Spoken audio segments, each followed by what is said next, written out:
Okay. Today is September 19th, 2014. We're at the Atlanta History Center in Atlanta, Georgia. My name is Joe Bruckner. I'm a volunteer at the Atlanta History Center. And with me is Ed Woods, who is also a volunteer at the History Center, and Sue Verhoff, who is a senior archivist with the History Center. We're honored today to have with us Jon Bird. Jon is a veteran of the U.S. Army, served in Vietnam, and he's agreed to tell his story in connection with the Library of Congress Veterans History Project. Jon, we really appreciate you coming in here. Yeah, glad to be here. Participating. Would you give us your full name and current address? All right, it's Jon, middle name Pinard, which is French for wine, Bird, B-I-R-D, and I live in Dunwoody, Georgia. Okay. And where were you born and what year were you born? I was born in upstate New York, Syracuse, 1944. Okay. Tell us a little bit about your upbringing. Well, like I said, I was born in Syracuse. My dad was a college professor, and when I was about 4 or 5, we moved to Fayetteville, New York, which is east of Syracuse, sort of a bed town, a suburb. And that's where I grew up. My mom died when I was about 8, and my dad didn't remarry, so I had a single-parent household, no brothers or sisters. I'm a half of a set of twins, and I'm the only one that survived. So there's just one kid and one dad. That's it. Yeah. Huh. Went to a public school in the Fayetteville area, and in those days they actually had good school systems. So we had what they call a New York State Regents program. So if you took all the math and science courses that the state required, you know, when you graduated, you actually had a good education. Yeah. So that's where I went to elementary and high school. Okay. What were the circumstances of you going into the military? Well, let's see. First of all, when I was in high school, you know, I liked track and I liked soccer. And so when I went to college, I went to Syracuse University, I had to take gym. And I said, well, I don't want to take gym. And the alternative was ROTC. Well, this is 1962, so I'm not really thinking about the war or anything like that. But okay, ROTC. And I had to wear heavy wool uniforms, I remember that. And I joined the Pershing Rifles drill team, so I did that. That was kind of fun.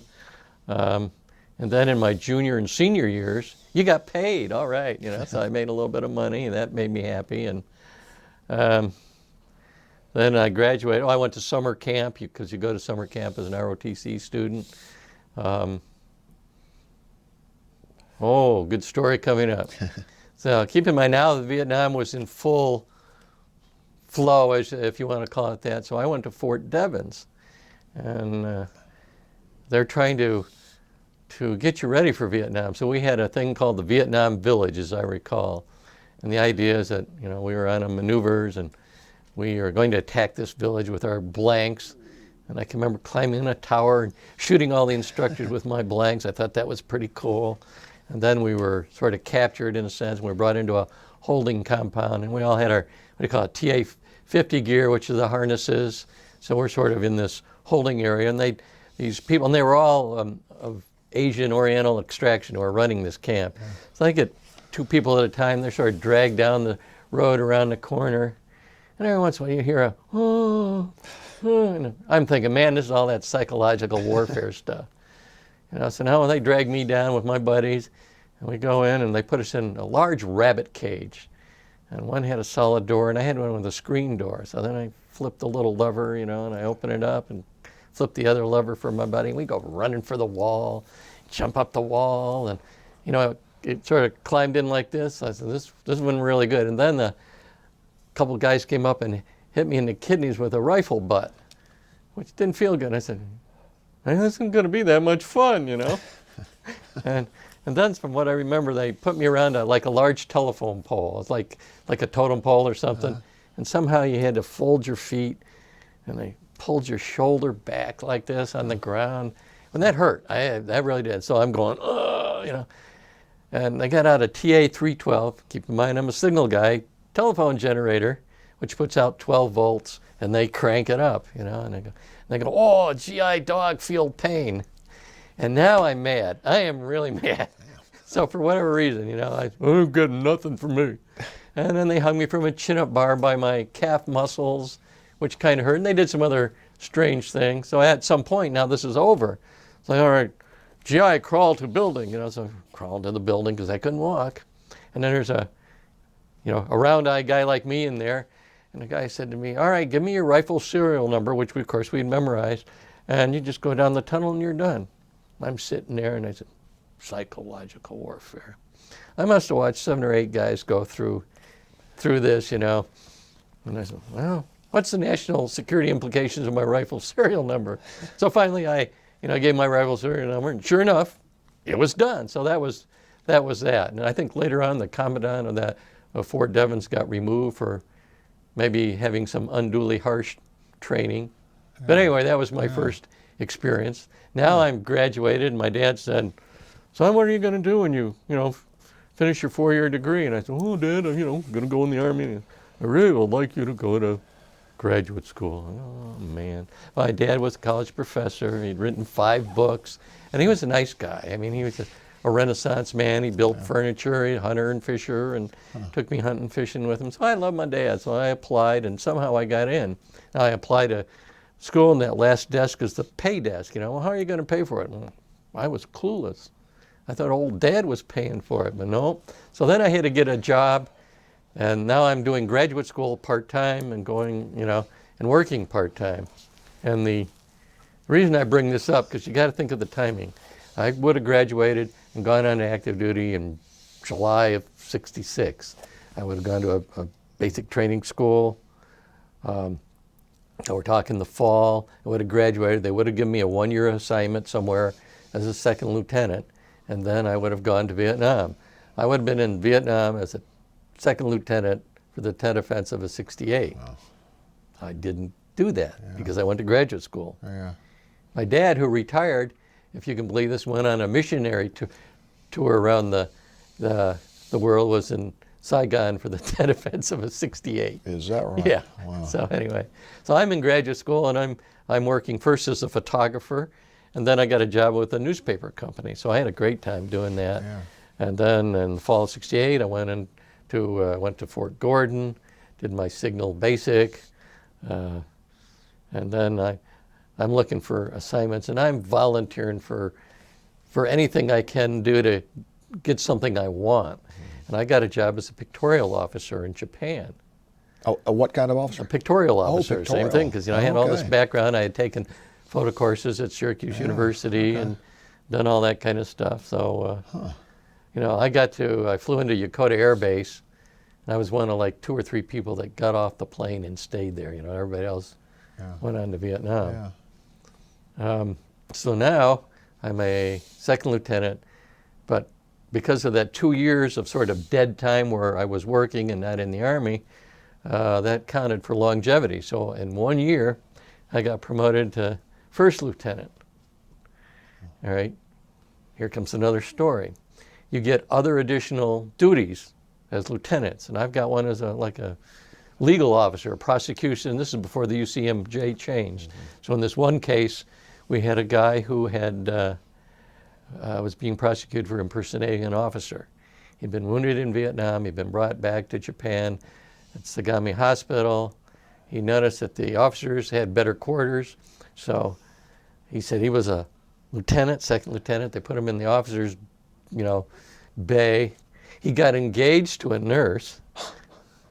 It gets better. And then he convinced the commandant of the hospital to promote him to first lieutenant without orders. And you ready for this? So I'm prosecuting him on July 29th, 1969. All right.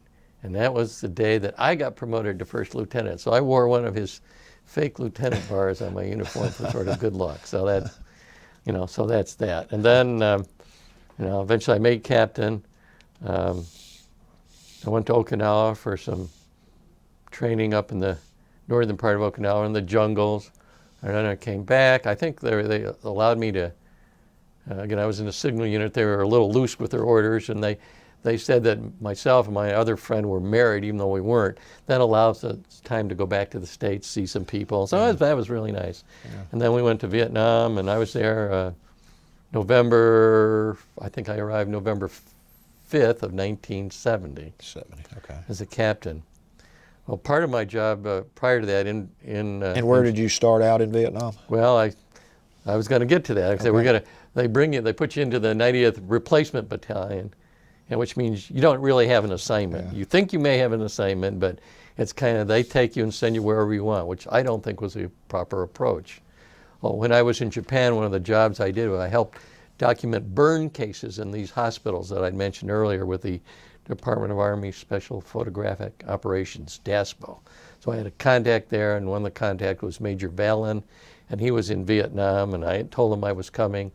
So he got somebody to pick me up there and drive me out, and he got me assigned to the 1st Signal Brigade, 160th Signal Group, the 221st Signal Company. So that's how I got into combat photography. Okay. I got shanghaied out of the 90th Replacement Battalion.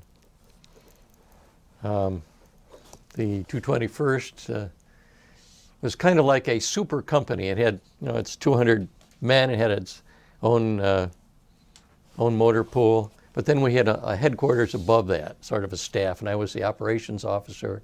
We had a major, and then we had like 11 or 12 captains, something like that, and lieutenants. And we had detachments all around the country. So we had, I won't remember them all, but Da Nang, Nha Trang, Phu Bai, Pleiku, Quy Nhon, Can Tho, places like that. Mm-hmm. And sometimes we moved our detachments depending on what was going on with the war.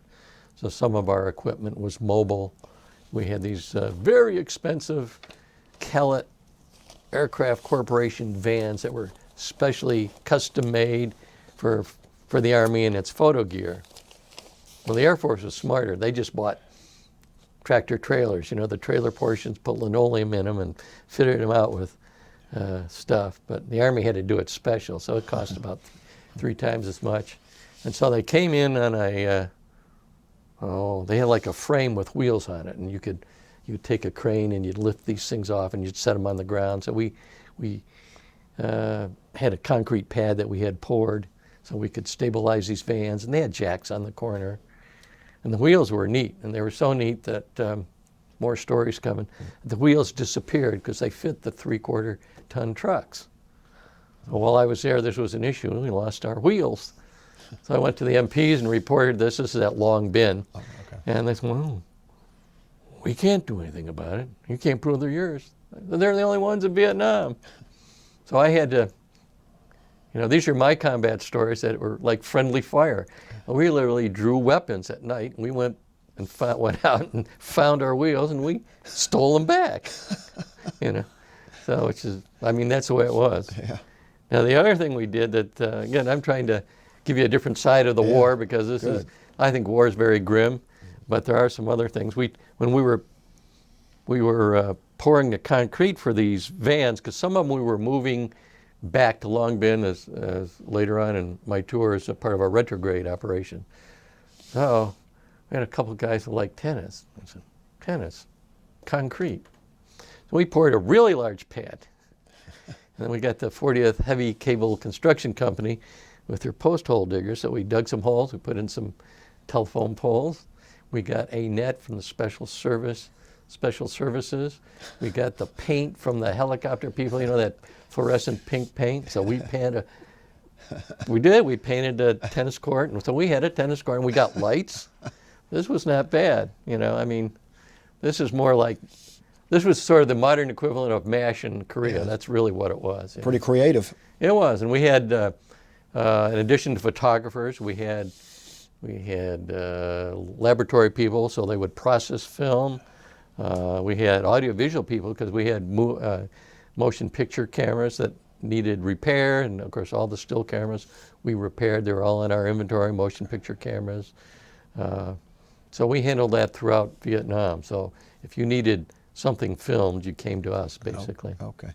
Talk a little bit about what they were filming and what they were taking pictures of. Well, most of what we did was Department of the Army record, basically. So we would have to send our still and motion picture guys out with combat troops. They'd do like everybody else did. They'd hitchhike a ride on a chopper if they found out something was going on. And then they'd kind of show up. It wasn't terribly formal. The problem was nobody wanted to a tag along, right? So all of our photographers, our motion picture people, our sound people, they all carried their own weapons. In many cases, carried their own foods and things like that. In other words, we had to be self-sufficient, and we couldn't be a drag on the units that we were reporting about. Yeah. But again, this wasn't stuff that we would necessarily release to NBC, CBS, or ABC, anything like that. Most of it was for the Department of the Army record.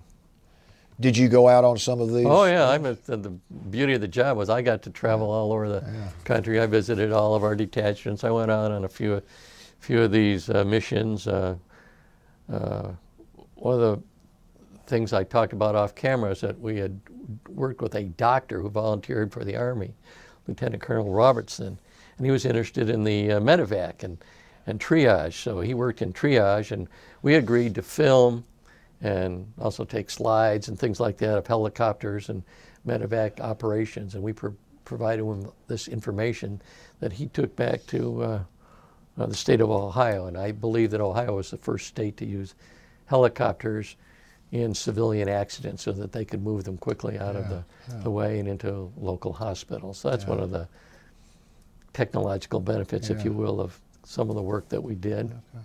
Trying to think what other... When you were out there, what was your impression of the morale and how the men felt? And because you were in a lot of different locations, so you probably got a pretty good view of what was going on. I think the people that were out in the field were, by and large, too busy and too scared to think about much of it. But where I was, mostly Long Binh, I saw a lot of people with a lot of downtime, and there were some drug issues. So one time we were sitting around, just like we're sitting around today, and we'd met, some of the correspondents, and we had a camera going, and we're not thinking anything. And, well, what about the drug problem? And a bunch of us started talking about this, and, we didn't know what was going to happen. And that was it. So that day came and went. What happened in those days, again, it wasn't video, so film would be collected back at the DOD, and there was every week there would be a reel of film that would come out, military news of the week or something like that. So sometime later, I had to go see somebody. It was the commanding general of the 1st Signal Brigade, because apparently a little clip appeared on the Walter Cronkite. And I got a letter from my dad, and so, people were writing my dad, said, Dr. Bird, I saw your son on TV. Wow. And I said, uh-oh. Well, we weren't thinking about going through channels. What were channels, And so I had to talk to the commanding general about why we were doing sort of open mic, as it were, without prior approval. But but the attitude was, well, what could they do? Send us to Vietnam? We were already there, man. Yeah. Was this 1970? Yeah, this was the 1970-71. So I was there from late 70 through late 71. Yeah. So the war was starting to wind down, and as I alluded to earlier, I was, I think, very fortunate that I didn't go in 1968. But that wasn't part of my plan. It's just the way events happened. So. Did you work with the Vietnamese much? Yeah, I am on the hook, I think, for something called the Buddies Together program. And that's where we worked with the Vietnamese. And I'm really glad you brought that up, because one of the neater things that we did and the working with the Vietnamese, now we gave them supplies and stuff, but they were some among the most innovative people I've ever met. And we had worked with the Vietnamese in Saigon. I had a building sort of like the room we're sitting in now. It was like a garage, and they had painted it black. And at one end was an ANTRC 7 or something. This is an old photo van, so that was part of the operations. In the middle of this room was a ceramic bathtub, square bathtub, but inside it was semi-cylindrical. All right, and there were some stanchions on either side, an electric motor and a pulley. And above this, we had what looked like a paddle wheel with an axle, hoops like this connected and all welded together. And what you did in the dark, you took your motion picture film, you wound it around this drum or wheel, and you stapled it. You raised it up on a pulley, you moved it over the bathtub and lowered it into the bathtub on these stanchions, and you hooked it up. and you put a, like a can, like I've got my water here, you poured the quart or whatever it was, half a gallon of chemistry into this tub, and it went around the film as the film was going around in circles. And then you pulled the plug and rinsed that, and you put the plug back in and poured in more chemistry. So there was one time when my $250,000 automatic motion picture developer went down, and guess where I went? I went to the Saigon bathtub to get my film developed. So I'm really glad you brought that up. But so I worked with Captain Do Van Han and his people, and we had some attached to various units where we could sort of sneak them in, and like I said, we supplied them with various equipment and expendable supplies. Did you ever have any contact with any of the Vietnamese that you worked with after you came back to the States, either by letter or? Only one story. We had a young lady, and it was Miss Tina, who worked in our motion picture department, where you could take out training film players. So she signed them in and signed them out, and I think she had a boyfriend who left her, unfortunately left her pregnant. All right, and one of our lieutenants, bless his heart, I mean, he's a very good religious guy, but I don't care, I'll marry her. He married this girl. They are still married. I met her last year at a reunion, along with one of her friends. It was really sweet. So that's another good story. That's quite a story. And we had, like I said, we had a 221st reunion. I think we're going to have one in 2015, and one of our enlisted guys, so we all get older, so he got out of the service, and somehow he got back into the service in the medical service corps, I think. And I don't know what he is, but I will tell you, as an officer, he made full colonel. He was a full colonel last year. Wow.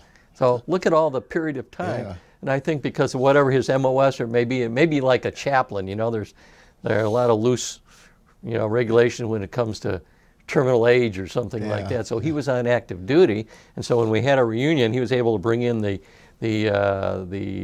modern day equivalent of our combat photographers. So we had a big briefing by them, and it's kind of interesting to see how the equipment and the technology has changed. Yeah. Sure it wasn't that lieutenant that you busted early? No. I do have one other story, though. This is see, all my stories are kind of like friendly fire. It's night, and I'm on the captain of the guard, right? Well, you kind of sleep in there, and I have a .45, and I'm sure I must have had bullets. I don't know if I was like Barney Fife with the bullet. I honestly don't remember. But we're sitting there kind of dozing, and all of a sudden I hear this music, boom, bop, boom, bop, boom, bop, boom. That's coming over the radio from one of our foxholes. I ask my sergeant, well, we better go out and do something about that, huh? So I got my pistol, and I guess he might have a rifle, I don't know. And we go out, and it's advance and be recognized, and we have a password in us. And these are a couple of brothers out there in the foxhole, and they've been smoking something that wasn't Winston's. And what scared me is I heard a click of a M16 being charged.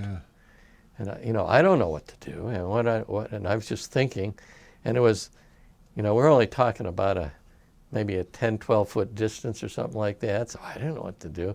So what I did is I ran towards him, and I played soccer in, like I said, high school and a little bit in college, and I just stepped forward, and as the guy came out of the foxhole with a weapon, I kicked him in the jaw and broke his jaw.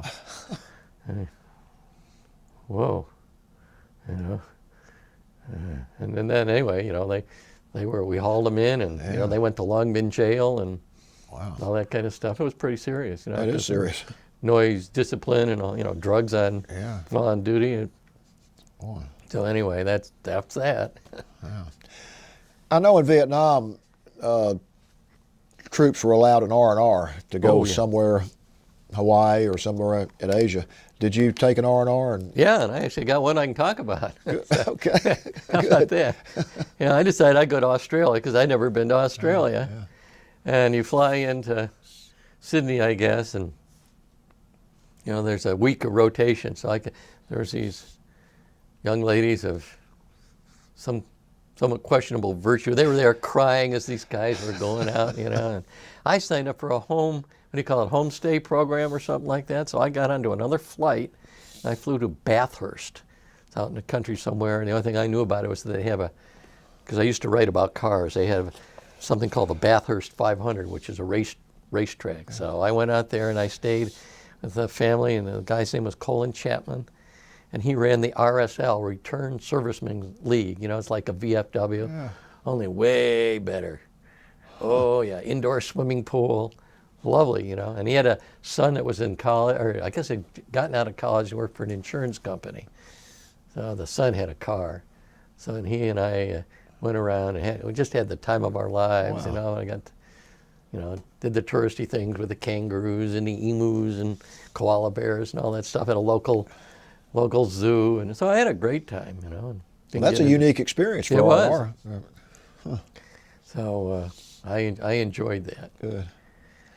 And then, you know, then I came back to Vietnam, and as part of my, I guess, Signal Corps officer development, I then was transferred to another unit within the 160th Signal Group, where I ran a telecommunications center. That wasn't exactly exciting, but it was a 24-hour, you know, 7-day a week scenario. So one of the problems was if you know, anybody get caught with drugs or something like that, you'd have to remove their security clearance and pull them out of the comm center. So I remember one day, it's in the morning, and it's almost like going to a regular office, except you're, you know, you might be underground, or and it's, you know, you're totally locked. There are no windows or anything, and so you're locked in. And I'm having my coffee and everything, and, you know, I use the restroom because that's what you do. And then I get a phone call, Captain Bird, got to come down to the battalion headquarters. So I had to bring everybody down, and they had a drug test. I can remember sitting there, and oh dear, I'm drinking orange juice, I'm drinking coffee, I'm drinking water. I swear my boots were squishing. It must have been an hour before I could give them what they wanted, you know. But they tested everybody to make sure we were all sober in the comm center, you know. And then you got to really ask yourself, why would the Army take a career in NCO, an E7 and E8? You know, because then they were the ones that had to ensure that what you were giving was yours and yours alone, if you get my drift. Yes. Yeah, so I said, I didn't think that was really a very good job for a career NCO, but that's the way it was being done, you know. Seemed like they were overqualified. They were overqualified, yeah, or didn't have the need to know me. What was your feeling right before you were going to come back from Vietnam? Was it excitement, glad you're going, or sort of wish you would stay in you for know, a I had while?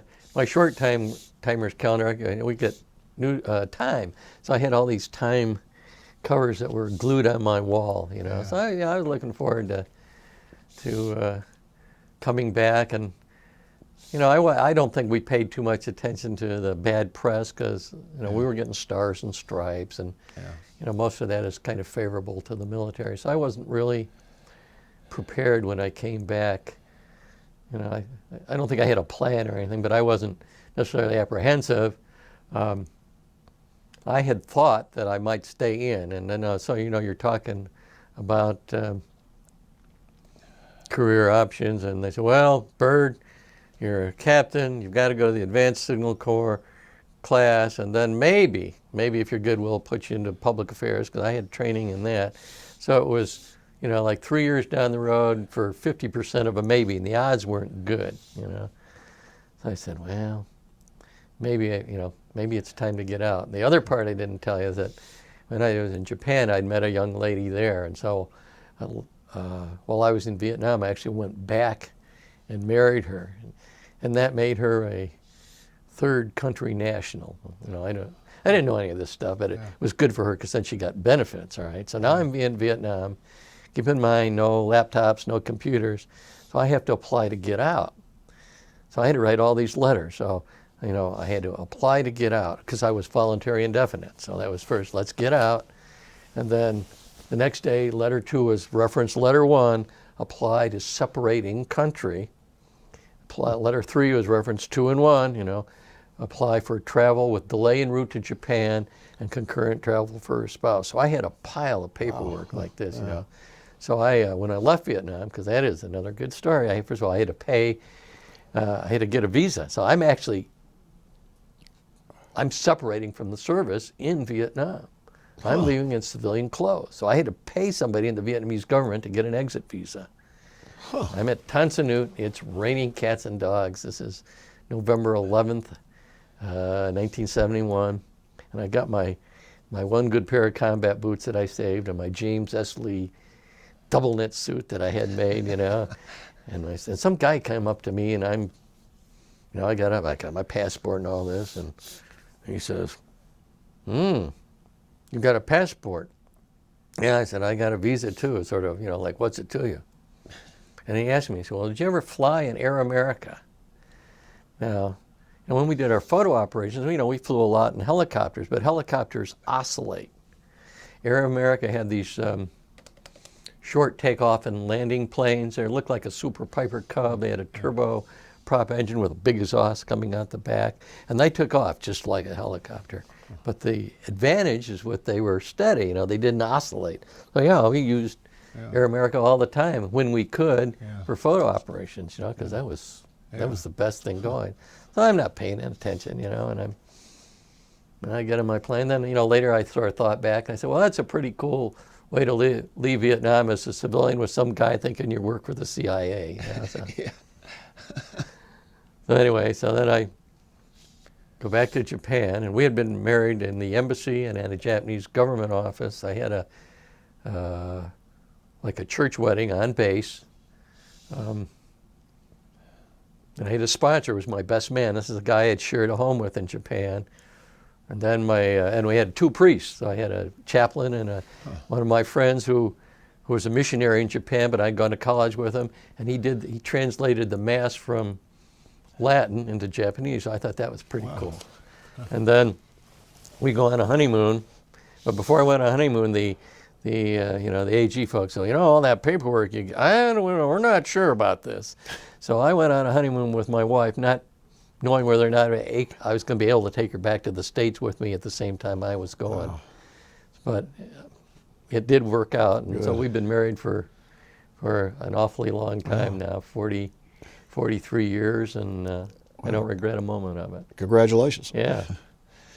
So when you got back, did you face any type of protest activity? Or well, I like landed in Oakland, California, and there were some protest activities there, you know, so I got out of my uniforms as fast as I could. And you had a choice when you were, you know, this is the other part of the out processing, because you have to go through like a medical discharge, you know, the VA or something like that. So I was able to do that in my hometown, so I didn't have to do it in California, and I could do it civilian clothes. And so I went back to Syracuse, New York, and I did it there, kind of on the quiet. But I've not been back to the VA since, because when in the out processing, the dentist looked at me and I got some bone spurs in my mouth, which is something I guess always been there. He said, you know, if you need false teeth, we'll have to remove those bone spurs. Well, we could pull all your teeth now. And I said, no, we're not going to do that. And then I went to I had been in a small, kind of like a crash, I guess, because we had gone out with our cameras and were watching or photographing these medical evacuation. We'd picked up some Vietnamese at night, and we sort of didn't follow the protocol. There wasn't a guy on the ground, so we just had landed the helicopter, this little village, and the little fruit stand or something there, and the prop wash blew the fruit stand away because it just, you know, bamboo and junk. And there was a little electric light there. And as we loaded all these Vietnamese on the helicopter, we took off like this, and there were power lines, and they went like this. So the helicopter came up, and it caught the power line, and, you know, down we came. We were only up, whatever that is, 10, 12 feet, I don't know, but we came right down. The only good news is nothing exploded. You know, I don't think anybody got too too hurt, but I got banged up a little bit, and You were fortunate. yeah, and I had a sort of a crack in my skull. It was okay, and they, the VA offered to put a steel plate or something. You know, well, we could. I've never been back to the VA, man, so I don't know if I want to go.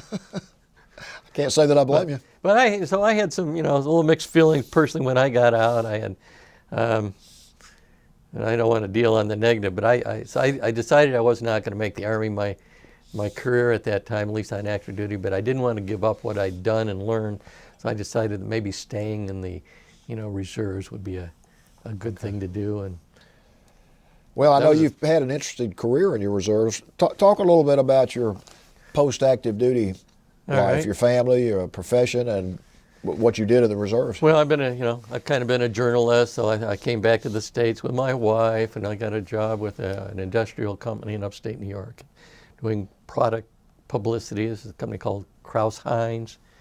One neat job there that we did. I went down to Yankee Stadium, and we lit Yankee Stadium. I went there and photographed it, and this is at night, and they drove sticks in the ground with light meters to measure the amount of light that was in every piece of the field.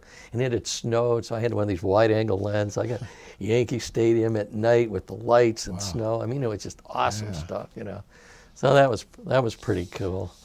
And then I stayed in the reserves. I was in the 359th Signal Group, and I had several jobs there.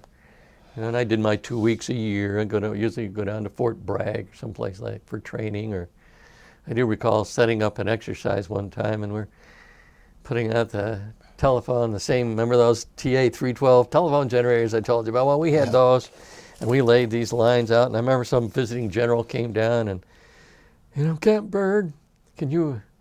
I was a major by then, but anyway, General wants to make a call, so we crank up the TA-312 telephone with its generator. It goes into an SB-86 switchboard, this little manual thing that you plug in, and then it goes into the Fort Bragg switchboard. So he called the Pentagon or something. Life was good. And it was the only time it worked the whole 2 weeks, is that one call. I swear to God, but it worked when it needed to. You were living right. I was living high on the hog. Yes, sir. That was good. Again,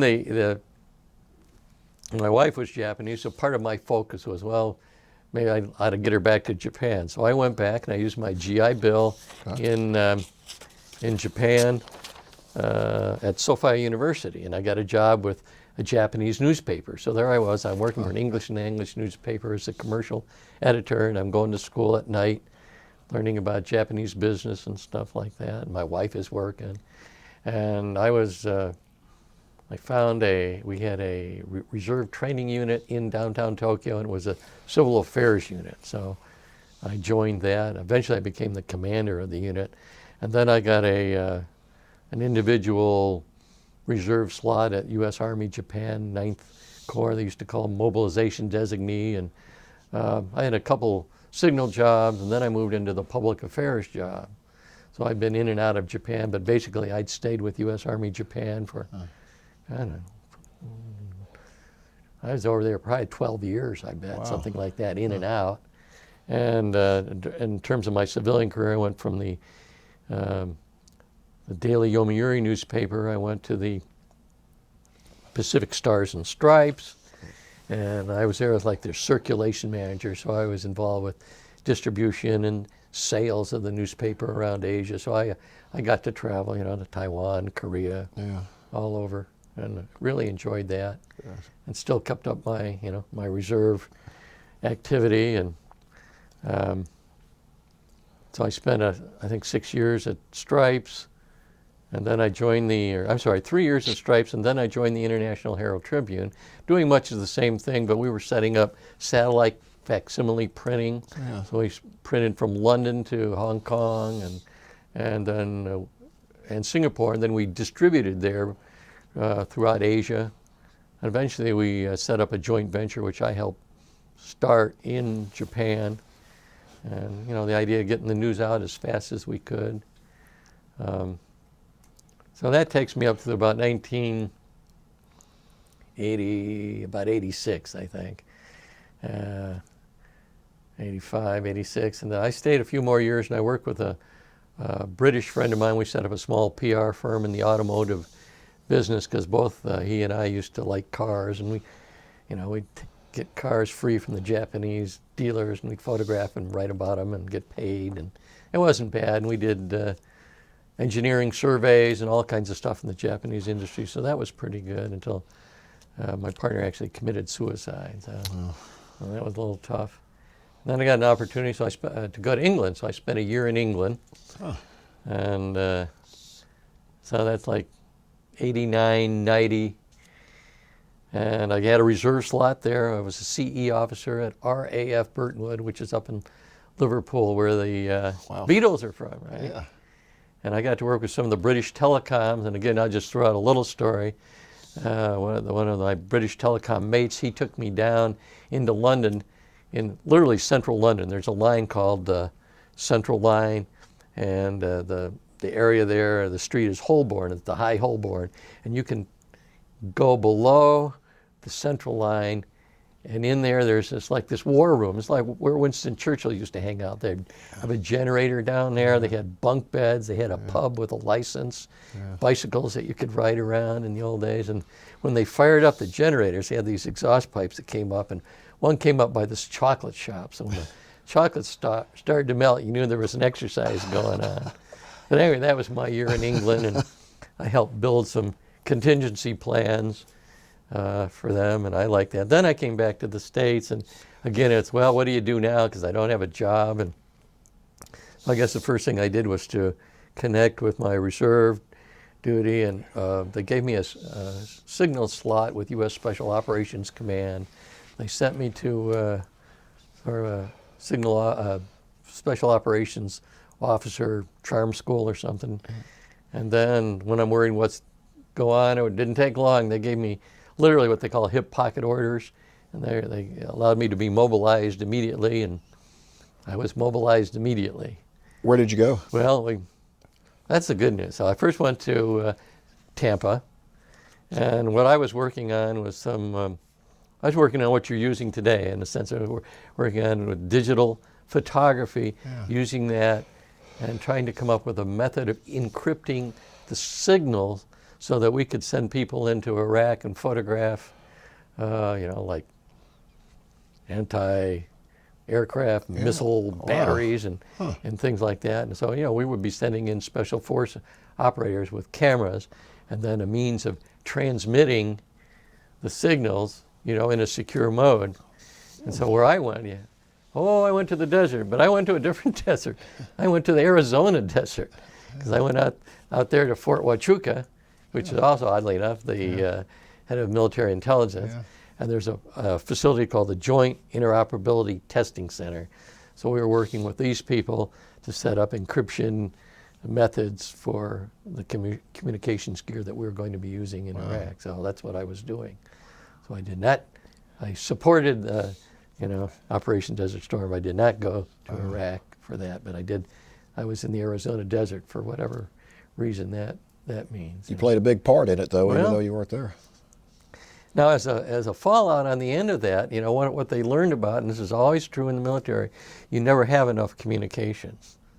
So now the war is over, and they're looking at that they had used Inmarsat. Inmarsat's a United Nations commercial consortium with satellites, and apparently these had been used for maybe things they shouldn't have been used for. And so now we got to rationalize this, look at this. So my job, this is the interesting part, the bureaucracy. So now I'm writing what amounts to the directives, the regulations. So I said, well, it makes a lot of sense if we send unclassified information over commercial satellites. And that would free up our own satellites. So that's what I did. I said, well, we could send unclassified information over the satellites, or we could send, low-level classified stuff, and we have encryption gear, like on our old Stu phones that were encrypted. And it was at a lowest common denominator level, so we could use commercial satellites, send this stuff, and it would go all the way down to the foxhole if need be, and still not break the rules and regulations. So I developed a system for that, for Special Operations Command. And we also looked at radios. There's a lot of competition out there, you know, for the dollar. And we wanted to use the PRC 138. That was built by Harris. So the question is, how do you get radios when you don't own them? And if you get the radios, does that prejudice your results? You know what I mean? Yeah. And so we've got L'Oreal, retired 4-star general, sending letters to our legal people saying, you guys are cheating, you're liars, you're bums, because you're using the Harris Corporation stuff. So what we did, we had the SJA, because I had to set this up, rule that if we borrowed radio equipment from a vendor and we took it out and we tested it, so now we're testing it as, yes, it's jointly interoperable, which is what we wanted. We wanted to work with all services. As long as we gave them the paper, sort of the good housekeeping seal of approval for their radio, which is what they wanted anyway. This was the quid pro quo. In other words, they loaned us something that had value. We gave them something back that had value. So I set that up so that we weren't prejudicing the results of the equipment. So that's how we got around what might have been an ugly lawsuit, I think. So I worked on that, and that was fun. I got called up later on again to go to the Pentagon, and I worked as a public affairs guy for the Office of the Special Assistant for Gulf War Illness. Because now, you know, all this stuff is coming back to bite us in the butt. And notice the word I used was illness, because the military didn't want to say syndrome. They wanted to say illness, because the statistics from whatever they could come up with say, well, you know, people are getting sick, we see that, but it's no different than what it is anywhere else in the civilian population. So there are a lot of illnesses, but it might be the same things you'd get if you were home. So I'm not sure they ever resolved that, but they built this multi-million-dollar website, and this is back in '97, before a lot of people had computers. And so I'm looking at this, and I'm a public affairs guy, and I'm thinking, well, our market's veterans. So we did some research, and we found out it was like a third of the veterans, about a third only had regular access. So I told my next guy up, I said, you know, maybe this is not what we need yet. I said, maybe we could do a newsletter, because now, you know, we can get mailing lists from the veterans, and we had our own list. And we can at least mail them out stuff about Gulf War illness and get them informed. And then on the back, we'd have links to some other websites so they could go to the library or when they got their own computer. So my buddy, well, you got to do a briefing. So now I'm scared because I got to do a briefing.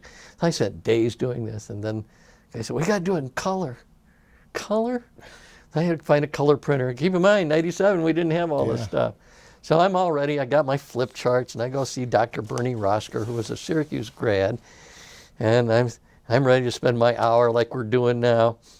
And he looked at me, and he looked at my charts, and he flipped the charts like that, like a deck of cards. He goes, yes, sir, we got a $10 million website. Only a third of our veterans have access to it. I recommend that we do a newsletter using mailing lists from the VA and DOD. I was gone in 5 minutes, and that was my briefing, you know. So then we started this newsletter, and it went on for, I don't know how many years, but, you know, maybe 3 or 4 years. And, you know, trying to inform veterans of what their illnesses may be, what their options were. In fact, if you can look it up, there's still a website out there, the Office of Special Assistant for Gulf War Illnesses. So, you know, that was that. Let's see, I did that. What other good stories? 98, I was back again at the Pentagon. Oh, one of the neater things, I ran the air show. They had the annual air show at Zat Andrews Air Base, I guess. And so I'm the public affairs guy. And it was nice. They brought in reserves, and they had all the services represented, but I was in charge of the media relations. Of course, security was tight. And we had a lady there named Patty Wagstaff, as I recall. And she was a stunt pilot. She was a premier female pilot. So, you know, I'm got everything organized. Everything's working fine. We're giving people tours around. All of a sudden, I get a phone call. Colonel Bird, you better get down here quick. Why? Well, Patty Wagstaff's been arrested. Well, she didn't have the proper credentials, and she had driven on the, on the runway. So I go into the MP's office. There she is in handcuffs, in a flight suit. Actually, looked pretty hot in handcuffs, a flight suit, but she wasn't real happy. So I told the colonel who I was, and we got her out of the handcuffs, and I told him later, and I said, if you want to do something really nice, get a plaque, put some handcuffs on the plaque, and say, Patty, we really love you. But he wasn't having that. I really wanted to do that, but anyway, that was kind of a nice event. The other thing that at the same time, because this does go back to the Vietnam War, they also had arrested one of the Berrigan brothers, and I don't remember if it was Philip or Daniel. This was an anti-war priest. This guy had just gotten out of jail. He didn't look good at all. And they were, they had him there. Same thing. He had been arrested, and I didn't have the heart to, do anything farther. I mean, he looked bad. I mean, he just, he was an old fart, and he didn't, he didn't need any more punishment. So I told the MP, look, keep him to the end of the day. I'll come back, and then we will release him. The idea was that he's trying to throw pig's blood on one of the B-52s that was on display. I mean, we weren't even using B-52s then, really. So what was the point? But I mean, it just, he wasn't letting go of Vietnam, and I think, that's one of the things we all have to think about. Vietnam was a period, and it was an important period, but all of us need to let that go and move on with our lives. And I think for the most part we've done that. And then the only thing I didn't mention, but it is kind of, I'll do it real fast, is I said I did the, the Desert Storm thing. I went to Army War College. I was feeling pretty good, and I was a lieutenant colonel, and then nothing happened. So I've got 28 years. It's time to retire, and I'm a little disappointed. Oh dear. But then I found out this is the only time in my life where bureaucracy benefited me. It's not 28 years. It was 28 years and 1 month. So my retirement day was July 29th or 28th. The promotion board was 19 July to 19 August. I got promoted as of 19 August, which is, 10 days, before, or 9 days before I was out with the extra 30 days. So, but anyway, in the meantime, they didn't know that. They retired me. And so I got the phone call about a month later saying that I've been promoted. No, I've been retired. No, you've been promoted. But then I had to wait. So I had to wait till the beginning of the next year. And so I got an additional 5 years in the reserves. So I went from the lieutenant colonel to the full bird. Wow. And so that was nice, And then my last assignment that I had was the Y2K debacle. Oh, yeah. So I got called up by name, and I worked with the Joint Chiefs of Staff, and they're just calling up people, and I wasn't sure what I was going to do. There was some kind of operations evaluation testing, and that didn't sound very good. And some stinky Navy guy, sorry, but he was a little stinker. And I said, I got to work with him. And we're talking about what's going on. I said, what about our bases overseas? And, what do you mean? Well, if we're on a base, don't we get their electricity? Don't we get their phone service and all that? Oh yeah. All of a sudden, I became chief host nation support. Good job, So now I'm in charge of all these bases around the world. And we had a little team, and I had a contractor who had been in the Middle East, and I had a choice. So he got to go to Saudi Arabia and other places to look at what was going on there. And I ended up going back to Japan. That was one trip. And so I worked with the Japan Ministry of Defense and the embassy there, and they put me up in the Okura Hotel. I was living pretty high in the hog. So I enjoyed that. That was good. And we, had to consult with all the stuff that they were doing. I think the only problem Japan had, GPS units in their taxi cabs went bonkers during Y2K, but everything else was good. And then Korea, I wanted to go to Korea, but some Army IG guy had gone to Korea, said, Korea got a late start. True. We think, opinion, they won't be ready. Bad news. That went to the Washington Post and appeared in the Korean papers, and now they don't want me to come to Korea. So I got an Assistant Secretary of Defense for International Affairs. That's who I'm working for. And she said, well, you got to get to Korea somehow. we found a civilian conference on this. So I was going to go as sort of as a civilian, and I told 8th Army, and they said, okay, you come, bring your uniform, and get all your anthrax shots, by the way. And of course, my shot record had expired, or I'd lost it, so I had to get all my shots, plus the anthrax shots. So I showed up in uniform, and I traveled the length and breadth of Korea with a couple of escorts, and I got into nuclear power plants and things. I had the time of my life. It was really interesting, because the guy I was with worked for the government. So, I don't really trust the government, so we're going to do it right. And let me tell you, Korea has been doing it right since the end of the Korean War. There was no problem in Korea. They had emergency generators, they had everything. They were better off than we were. So, but that was my last assignment, and then I retired in. I literally think it was April 1st, I hate to say that, of the year 2000, but I think it was April 1st of the year 2000. And I retired as a reservist on active duty, and that was fun. I enjoyed it. And, then I got,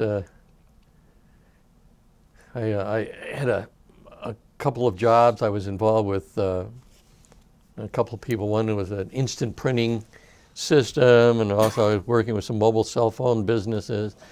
And then I managed to get a job with the government. So now I'm working with the Department of Treasury in my third and last career. Wow. I don't know how many more years I can take it, but I build websites and I work with cameras, and I'm doing electronic media and other stuff. And I've had a pretty good ride, but it wasn't all by planning. That's the other thing I think I'd really like to say. I'm not sure we all plan our lives. I think there's a much greater power than us that guides the way we go. And, I didn't have a clue when I was in college where I'd go, or that I'd end up right here talking with you folks. And You got to be happy with where you've been. yeah, I'm a happy camper. Life has been pretty good to me. So I really thank you for this opportunity, because if you think about it, I've been in the information business most of my life. Yeah. So I really believe it's important. I'm watching people pass on. Yeah. In fact, just 2 days ago, I got the word that Carl Beck, who's a local World War II veteran who's been all over this city giving lectures. He's got his own paratrooper jumpsuit. This man is larger than life. I mean, I've had him speak to one of my employee organizations about 2 years ago, and he's still alive, but I think he's going to be in an assisted living center. He has to move out of his home. He's had some heart issues, but he's one of the few, good guys left from World War II. Yeah. So we don't want to lose the information that these people have to impart. So that's why I want to give you my own little humble story, if nothing more than comic relief.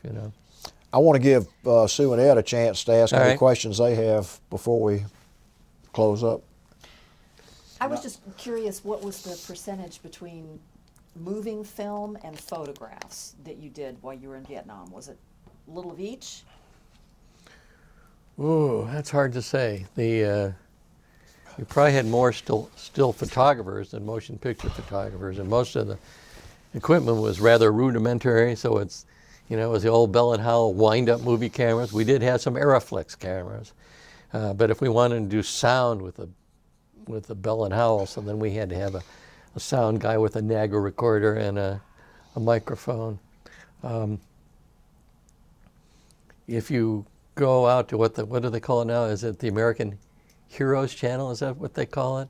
If you look at the very first show, that's the result of the 221st Photo Company. We found, one of the wives found a tape from one of these recorders that went along with this guy. His name was Maurice Cauchy, who was filming, and then they realized when they're listening to this tape, it wasn't just a tape where he was recording it later. He was recording it during actual filming, where medium shot, incoming rounds, long shot, ducking for cover, that kind of thing. So we got that tape, and then with that tape, we could go to the Army archives, and we found film. So this is a battle at Dak To, and they put this film together, and it was the very first film that the American History Channel ran when they changed their name to, I guess it's the American Heroes Channel. So that's one of the things that came out of that. Interesting. But by and large, most of the filming that we did, again, it went for Army Archives, so it's all there, you know. And a lot of still photography, and you know, plus a lot of people had their own cameras and brought stuff home with them. So. I'm just jealous. Me too. Is there anything else you would like to say before we No, but I stop think the that, interview? you know, the military was good to me, and I think it helped, you know, make me a little more mature. I would think that since everybody these days is living longer, there shouldn't be a rush to go into college. You know, maybe after high school, spend a couple of years in the military, some kind of public service. We all owe something to this great country of ours, and I think we all need to pay back. So if I've done anything in any small way, I'm, you know, grateful that I've done that. Well, and you definitely have, and we really appreciate you coming in here. It's a very interesting story, because your experience is something we've really never heard doing these interviews with what you did in Vietnam, and the great thing about it is you continue to stay in that field to a certain extent, and also you met your future wife. Yeah, right? I mean, So, life is, you yeah, can't- we've been married to, you do the math, right? That's 40, 80, 120, 129 years. If you count all 3 times we got married. So, who knew, right? Yeah, Who so knew? I've been very blessed. I've been very blessed. And I'm glad I can sit here in reasonably good health today and not have any of the syndromes that we keep reading about in the Yeah. paper. So, yeah, I'm very happy to be here. Well, and you continued to serve your country even after you went off active duty for many years, and it sounds like it was a fascinating Oh, absolutely. experience. Absolutely. And I wouldn't trade it. The other thing is part of that Y2K business, I set up a contingency center, and that was up near Camp David in a place called Site R. So at New Year's Eve on 1999, I was underground in a bunker with 2 3-foot steel doors, you know, there.